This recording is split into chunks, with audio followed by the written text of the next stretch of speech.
مكونات ساندوتش روست بيف، حمص معلب مهروس او ممكن يتعمل طبعا يتسلق ويتهرس في البيت، وشويه بابريكا، شويه مستردة ديجون هي الفرنساوي، شويه هالبينو متقطعين حلقات، ومايونيز، وطبعا شويه ملح وفلفل. هنبتدي الاول ندهن بس توست المايونيز،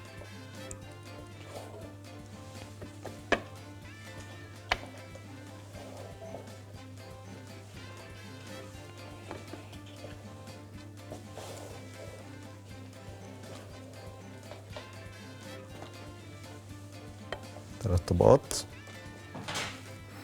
بعد كده نجيب الحمص المهروس،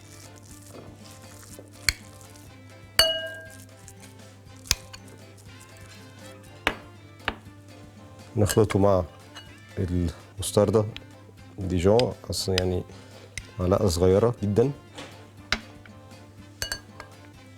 شوية من بابريكا،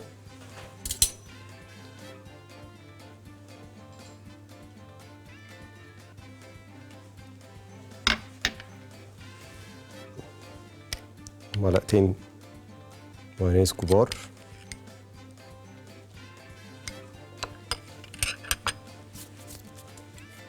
شوية ملح خفاف، رشة فلفل، ونقلب. نحط الهالبينو،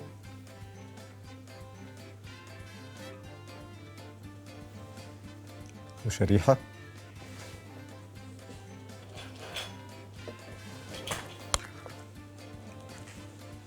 معلقة من الحمص المهروس،